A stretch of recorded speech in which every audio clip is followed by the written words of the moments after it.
Alors, le bruit au quotidien. Comprendre le fonctionnement de l'ouïe et de l'audition et savoir distinguer un bruit et un son est essentiel. Ce sont des éléments qui permettent de protéger son oreille et d'adopter un comportement responsable et respectueux de son environnement. Ces connaissances permettent également de prendre conscience des risques liés au bruit et d'y être attentif.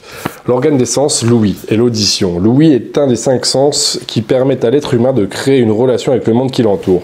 Connaître la manière dont fonctionne l'audition est essentiel pour adopter un comportement responsable vis-à-vis des risques liés au bruit. Les organes des sens. Les organes des sens, au nombre de 5, mettent en contact l'être humain avec son environnement. Ce sont des fenêtres ouvertes sur le monde. Ils renseignent l'être humain sur les goûts et la texture des aliments, le toucher et la douleur, le son et les bruits, les images et les couleurs, ainsi que les odeurs. La fonction de ces organes sensoriels est de transformer les messages reçus en influx nerveux, afin qu'ils puissent être reçus et analysés par le cerveau. B. L'anatomie de l'oreille. L'oreille associée à l'ouïe est l'organe permettant de percevoir les sons et d'assurer l'équilibre. Il est composé en moyenne de 20 000 cellules. Donc on a le pavillon, le conduit auditif, le tympan, la caisse, le rocher. Chaîne des osselets, marteau, enclume, étrier, malleus, incus, stapes. Canaux semi-circulaires, l'utricule et sacule, et le vestibule, donc nerf vestibulaire. Conduit auditif interne. Nerf auditif, nerf cochléaire, fenêtre ovale, cochlée, fenêtre ronde. L'appareil auditif compte 3 parties. L'oreille externe qui comporte une partie visible, le pavillon, là où on peut fixer les boucles d'oreilles, le conduit auditif qui se remplit de cérumen fabriqués par des petites glandes et le tympan, membrane à 2 faces, l'une située dans l'oreille externe, l'autre dans l'oreille moyenne. Le tympan obstrue le conduit auditif, mais sa souplesse et sa réactivité stimulent la vibration sous l'action d'une onde sonore. L'oreille moyenne est constituée d'une des membranes du tympan, de 3 osselets, le marteau, l'étrier, le plus petit des os du corps et l'enclume et des muscles. Cette partie réside dans l'os temporal. Les osselets se situent dans la fenêtre ovale, dont la partie inférieure est reliée à la trompe d'Eustache.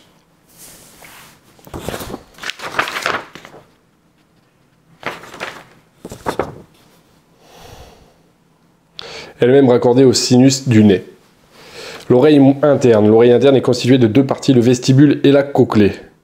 Le vestibule se poursuit par des canaux dits semi-circulaires remplis de liquide. Le vestibule porte également le nom de labyrinthe. La cochlée a la forme d'un escargot. On la nomme également limaçon. Elle est formée de cavités pleines de liquide. Parmi ces cavités, on trouve l'organe de Corti, organe sensoriel de l'audition où siègent les cellules sensorielles auditives. Marteau, enclume, étrier, chaîne des osselets, canaux semi-circulaires, nerf vestibulaire,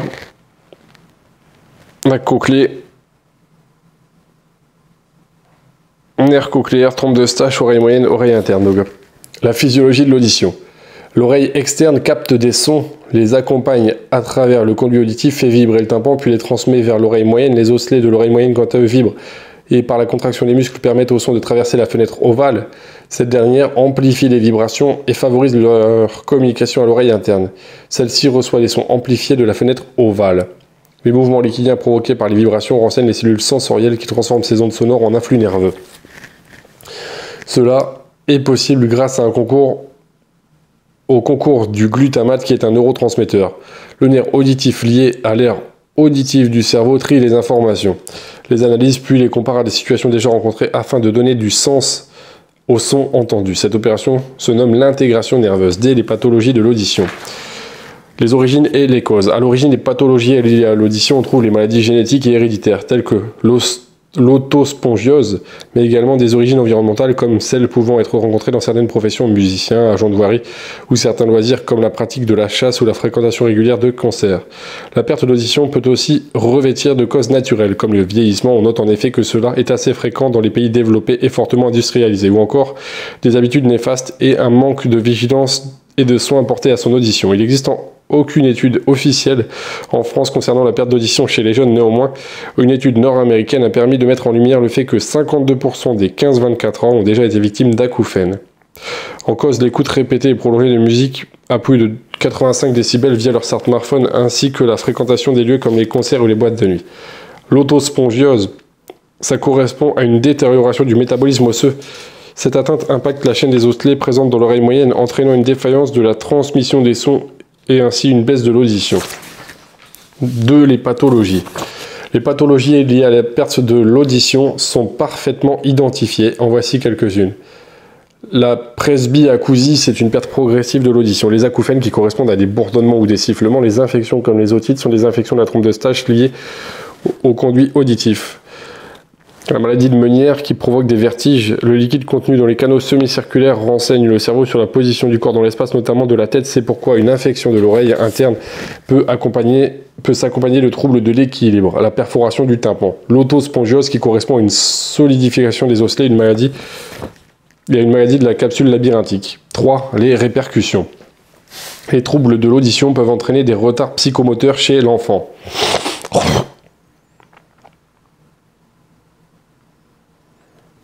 Ainsi que des troubles de la conceptualisation. À savoir des défaillances de la capacité à associer un son avec une image. Enfin, un handicap sensoriel, comme la surdité, peut emmener à une reconnaissance du statut de travailleur handicapé, notamment pour certaines professions en lien avec le public. Dans ce cas précis, une aide peut être apportée pour l'appareillage. On compte 2 types de surdité, la surdité de perception et la surdité de transmission. La surdité de perception. Également appelée surdité neurosensorielle, donc PN, donc pervers narcissique, non, c'est perception neurosensorielle, ouais, est liée à une perte de l'acuité auditive dont la cause est un dysfonctionnement de l'oreille interne. Il s'agit d'une surdité acquise à la suite de mauvaises habitudes et d'un manque de soins apportés à l'audition. Cette dernière est rattachée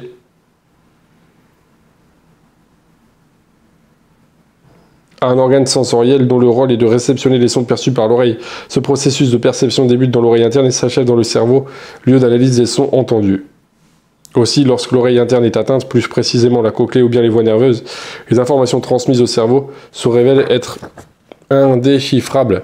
Dans ce cas précis, la surdité de perception est effective et irrémédiable. Seul un type d'appareillage permet d'améliorer la vie des personnes qui en sont atteintes. Toutefois, précision que cette technique, bien qu'apportant un réel confort, doit faire l'objet d'une période d'adaptation et de rééducation auditive. Toutefois, en cas de surdité profonde, voire totale, une intervention chirurgicale est envisageable. B. La surdité de transmission. La surdité de transmission, à l'inverse de la surdité de perception, la surdité de transmission concerne les parties de l'oreille dites moyennes et externes. Il s'agit d'un déficit auditif modéré affectant les sons graves et peu intenses. Comme son nom l'indique, la perte auditive intervient au cours de la transmission du son de l'oreille externe à l'oreille moyenne, jusqu'à l'oreille interne. Parmi les causes de cette altération, on note notamment les otites séreuses ainsi que l'autospongiose, qui correspondent à des malformations métaboliques affectant d'ordinaire l'étrier, entravant ainsi l'amplification des vibrations. 2. Entre silence et bruit. Le bruit peut entraîner un inconfort détériorant les capacités auditives. Définir ce qu'est un son permet de le distinguer du bruit, qui se caractérise en fonction de son intensité et de sa fréquence. Ce sont 2 caractéristiques qu'il convient de prendre en considération pour préserver son audition. A. Le silence. Le silence signifie l'absence de parole, de son ou de bruit. Dans certaines cultures, il est synonyme de mort.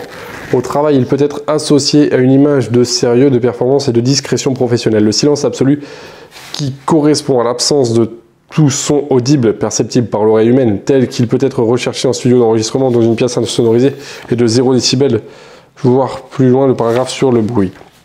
La définition du son et du bruit. Le son correspond à une vibration périodique de la pression de l'air atmosphérique et une vibration de l'air, soit une vibration de l'air propagée sous forme d'ondes dites sonores.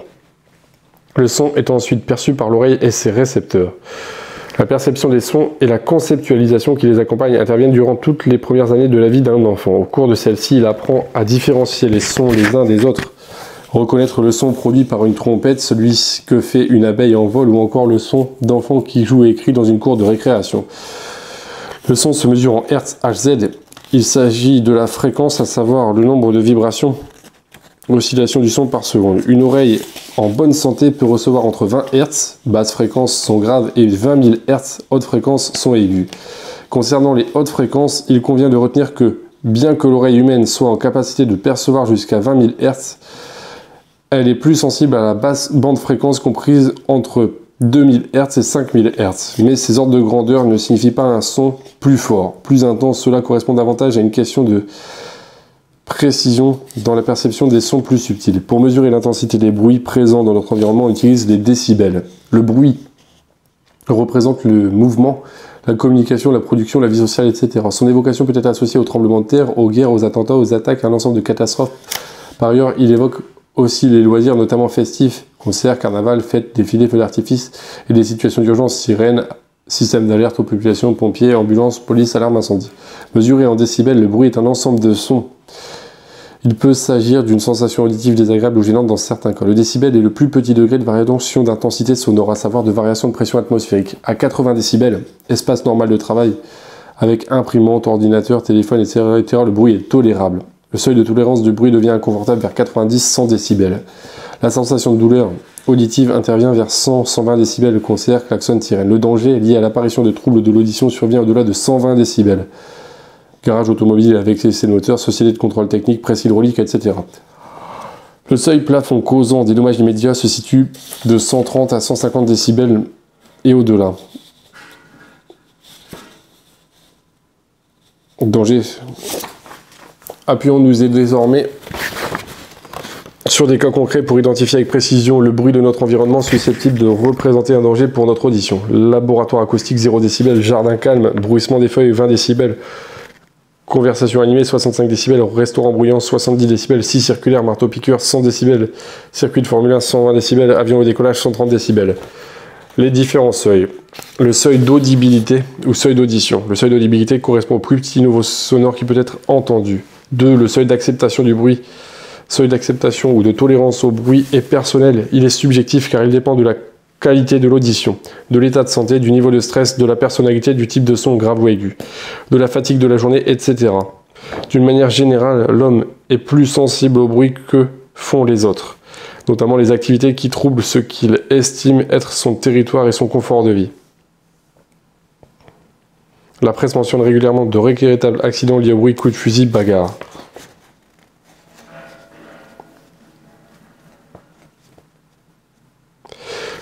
Le seuil d'adaptation auditive. L'être humain s'adapte à son environnement. Il s'acclimate au bruit, mais jusqu'à une certaine limite. Le seuil de tolérance ou de sensibilité de l'oreille au bruit s'abaisse. De façon temporaire lorsqu'il vit dans un certain environnement social ou professionnel. On dit qu'il s'habitue au son. Ainsi, une personne vivant à proximité d'une gare ne fera plus à la longue dérangée par le trafic de circulation de train, tandis qu'une autre personne invitée dans ce même logement pour être incommodé par le bruit. Cette accoutumance se fait par réflexe protecteur de la cochlée. 4. Le seuil de risque. Niveau sonore et durée d'exposition. La détérioration de l'ouïe est lente et progressive. Elle dépend en outre de la durée d'exposition et intervient lorsqu'une exposition prolongée à des bruits continue, imprimerie, scierie. Elle peut également survenir en cas de maladie de l'oreille autospongiose. On observe 4 stades de détérioration. La période d'adaptation, l'apparition d'acouphènes, de sensations d'oreille en coton, l'oreille cherche encore à s'adapter mais se fatigue. La période de latence, les troubles de la sélectivité avec distorsion des sons. Il devient difficile de séparer et de repérer les différents bruits. Certains agressent l'oreille tandis que d'autres n'ont aucun effet. La période d'état. Certaines voix ne sont plus entendues ou comprises dans une rue bruyante, un match ou un concert. Progressivement, la personne ne comprend plus ou n'entend plus ses voix, même dans un lieu calme. La gêne devient sociale et professionnelle, discussion, échange, consigne. Recevoir ou passer un appel téléphonique devient handicapant. La personne peut finir par s'isoler ou éviter les situations professionnelles qui la mettraient en difficulté, des malentendus quiproquos peuvent survenir, etc. La période d'aggravation. Les messages sont parasités, par exemple, le fait de porter un masque qui dissimule les mouvements des lèvres peut empêcher de suivre une conversation. Dans le jargon des oreilles, on parle à juste titre d'effet de masque. Les effets du bruit sur la santé. Le bruit stimule la partie autonome du système nerveux, indépendant des commandes volontaires du système nerveux central. C'est pourquoi il est identifié comme étant une nuisance ou un facteur de stress. 2 types d'effets sont constatés, les effets auditifs et les effets extra-auditifs. Le bruit fait partie des nuisances environnementales. Face à l'importance de ses répercussions sur la santé, lutter contre le bruit au quotidien est une priorité de santé publique. Alors, les réactions varient en fonction des circonstances d'apparition du bruit. Un bruit attendu n'aura pas le même impact qu'un bruit survenant de façon inopinée. En effet, le bruit d'un appareil électroménager que l'on met en route ne produit pas la même réaction que la sonnerie d'un téléphone ou d'une sonnette de porte d'entrée. Le bruit provenant d'un scanner ou de fraises du dentiste est plus angoissant que la musique du doudou d'un enfant. Oh, les effets auditifs. 1. La fatigue auditive. Elle a lieu en présence d'un bruit continu. D'intensité moyenne et ou forte, circulation routière, ferroviaire, aéroportée, travaux dans la rue. Le tympan se durcit, il est en contraction permanente. Cette fatigue se traduit par une faiblesse des performances auditives, de l'attention et de la concentration à l'environnement, car toute cette concentration tend vers un seul but, entendre. De manière générale, cette fatigue est temporaire, sauf en présence de pathologie de l'oreille ou de l'audition. La fatigue auditive peut se manifester par des maux de tête, céphalée. 2. Le traumatisme auditif. Ce traumatisme se produit une perte irréversible des sons graves ou aigus, voire de l'audition notamment après un bruit très intense. B. Les effets extra-auditifs. 1. Les impacts sur le système cardiovasculaire. Un lien direct existe entre l'appareil auditif et le système cardiovasculaire par l'intermédiaire du système nerveux autonome. 10. Sympathique, le système nerveux génère une hormone, la noradrénaline. La réaction physiologique qui suit est une vasoconstriction, rétrécissement du diamètre des vaisseaux sanguins. La perception du pouls au niveau du radius baisse tandis que la contraction cardiaque augmente, autrement dit le cœur bat plus vite mais on sent moins le pouls. En parallèle, la pression artérielle croît diastolique, ce qui peut aggraver l'état d'une personne hypertendue. 2. Impact sur le psychisme. Un bruit peut provoquer une réponse réflexe d'alerte ou de survie à un danger. En cas de stress, de surprise, de peur ou d'inquiétude, du cortisol, hormone du stress, est produit en excès, ainsi que des catécholamines, adrénaline, noradrénaline, dopamine, et du cholestérol. La vigilance diminue car l'individu incommodé cherche à se préserver, à se protéger au détriment de l'action qu'il réalise. Il se sent agressé par le bruit et peut devenir irritable, ce qui est susceptible de créer des situations de tension avec son entourage. Les fonds sonores pourraient être l'une des causes de la spasmophilie en qualité de trouble psychosomatique. 3. Les effets sur le sommeil et le repos. Le bruit retarde l'endormissement et perturbe gravement la fonction réparatrice du sommeil, sur les tissus et les fonctionnements des organes corporels. Le sommeil n'étant pas totalement réparateur, l'individu se réveille les muscles crispés et d'humeur instable. Au travail, l'activité est moins performante, le risque d'accident du travail et d'absentéisme est majoré. L'asthénie peut survenir. Asthénie correspond à une fatigue pathologique et durable sans cause évidente. Cette fatigue n'est pas atténuée par le repos. On parle de fatigue chronique, celle-ci dure depuis plus de 6 mois. 4. Les effets sur la mémoire à court terme. Le bruit nuirait à la mise en mémoire des événements récents ou ayant eu lieu au cours d'un moment bruyant car l'attention était détournée. 5. Les vertiges. Les vibrations sonores peuvent mettre en mouvement de petits cristaux dans le labyrinthe de l'oreille. Dès lors, peut s'en suivre des vertiges nécessitant de rester en position allongée. 6. Le besoin de bruit. Cependant, tout bruit n'est pas forcément une nuisance. Une maman qui chante une berceuse à son enfant a pour but d'apaiser, de le rassurer, voire l'endormir. Il en est de même des ambiances musicales dans les salles d'attente ou d'embarquement, des répondeurs ou des musiques d'attente au téléphone qui ont pour objectif de faire patienter, de calmer. Certains bruits sont une alerte volontaire. Alarme, sécurité, incendie. Enfin, il existe des sons ou des bruits stimulants donnant du courage et de la force. Alors 4. L'hygiène de vie et la prévention des nuisances sonores. Le bruit propre de l'être humain est généré par des activités personnelles, citoyennes, économiques et professionnelles. Une enquête menée en 1984 a mis en évidence que 56% des personnes interviewées affirmaient être particulièrement gênées par le bruit. Aujourd'hui, la situation a-t-elle évolué? Dans une enquête plus récente effectuée en 2016, 96% des sondés déclaraient que le bruit a des effets sur leur santé. 2 Français sur 3 se disent plus exposés qu'avant. Les protections individuelles contre le bruit. 1. La protection des tympans. Pour préserver les tympans, il faut les protéger du bruit, soit en utilisant des bouchons d'oreille ou un casque, soit en évitant les situations à risque. Par exemple, écouter un concert à côté de l'enceinte de façade. 2. Les soins des oreilles. Pour le pavillon, il convient de faire un nettoyage à l'eau des plis internes et du site d'implantation et d'effectuer un séchage pour éviter tout risque de mycose champignon. Si les plis sont trop secs, il est nécessaire de demander conseil au pharmacien pour les hydrater. Concernant le conduit auditif, le nettoyage s'effectue à l'eau, sous la douche, et il faut veiller à bien sécher pour écarter tout risque d'otite.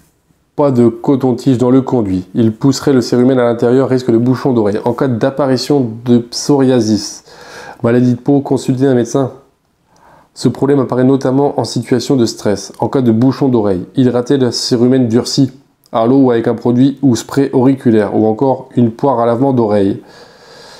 Laissez agir, mettez la tête sur le côté et tirez légèrement le lobe du pavillon vers le bas et vers l'arrière. N'oubliez pas que le cérumen est un élément protecteur de l'oreille, il arrête et filtre les poussières, les petits insectes, etc. 3. L'alimentation et l'audition. Plusieurs vitamines interviennent dans le mécanisme de l'audition. CDB. C'est pas CBD? Si, c'est CBD. Le CBD, entre guillemets. C. Propriétés anti-infectieuses. D. Protège du durcissement des osselets. Et B12. Propriétés anti-acouphènes. Oligo-éléments. Manganèse et zinc. Propriétés antioxydantes notamment. B. La lutte contre le bruit au quotidien. Un comportement civique.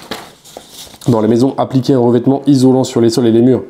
Mettre du double vitrage, ajouter des cloisons, disposer un isolant en façade, ne pas claquer les portes, revêtir le sol de tapis, porter les chaussons, ne pas mettre le radio trop fort, veiller aux décibels des appareils électroménagers, etc. à l'extérieur, faire pousser des haies, des arbres ou construire une barrière haute et pleine qui protège des bruits de la rue, respecter les horaires de tonte, éviter les essais de moteurs, etc. Dans la ville, édifier des murs anti-bruit, creuser des passages souterrains, dire aux enfants de ne pas crier en jouant, etc. Milieu industriel et professionnel, imposer le port du casque anti-bruit et contrôler les niveaux sonores. Les problèmes d'audition dans le cadre d'un exercice professionnel sont reconnus comme maladie professionnelle, perte de l'audition progressive puis définitive liée à une exposition au bruit prolongée sur une longue période, et ou en accident de travail, traumatisme brutal inattendu définitif. 2. L'historique de la lutte anti-bruit 1971, création du secrétariat d'État chargé de l'environnement et de la d'un comité scientifique bruit et vibration 1976, mise en place de l'étiquetage acoustique 1982, Conseil national du bruit 1992, loi royale ou loi bruit, premier texte global en matière de bruit. 3. La législation et réglementation. Article R 1336-5 du Code de la santé publique. Aucun bruit particulier ne doit, par sa durée, sa répétition ou son intensité, porter atteinte à la tranquillité du voisinage ou à la santé de l'homme dans un milieu public ou privé. Loi cadre sur le bruit de 92. Cette loi offre un cadre législatif complet à la problématique du bruit. Voisinage, transport, construction, loisirs, milieu professionnel, etc. Et aborde le traitement réglementaire de cette nuisance par de nombreux décrets. Pour lutter contre cette pollution ou nuisance prise très au sérieux en matière de santé publique. Cette loi prévoit donc en termes de répression de sanctionner les personnes responsables de nuisances sonores. 4. Les congrès, séminaires, journées. Colloque de l'Institut national de recherche et de sécurité intitulé « Bruit et vibrations au travail 2019 ».